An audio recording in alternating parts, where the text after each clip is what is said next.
दुख और ज्यादा इस बात का हो रहा है, इटली की अदालत ने अपने ऑर्डर में लिखा है कि इस मामले के अंदर रिश्वतखोरी हुई है, रिश्वत देके हेलीकॉप्टर बेचे गए हैं।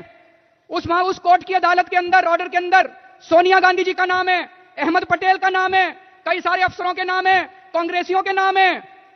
ऑर्डर आए हुए भी कई दिन हो गए।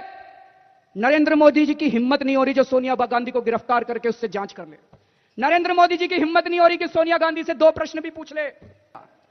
हमारा भी सीना 56 इंच का हो जाता जब प्रधानमंत्री खड़ा होकर कहता मैंने सोनिया गांधी को जेल भेज दिया। हमारा सीना भी 56 इंच का हो जाता। लेकिन आज जब मेरा प्रधानमंत्री बोलता है कि मैंने नहीं भेजा, मैंने नहीं सोनिया गांधी का नाम लिया, इटली की अदालत ले रही है, इतना क्यों डर रहे हैं सोनिया गांधी से प्रधानमंत्री जी?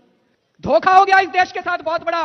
बंद कर दो सीबीआई, बंद कर दो एनफोर्समेंट डायरेक्टोरेट, बंद कर दो सारी जांच एजेंसियां, बंद कर दो एसीबी। अगर तुमसे जांच नहीं होती तो जांच करानी है, सोनिया गांधी को गिरफ्तार करो।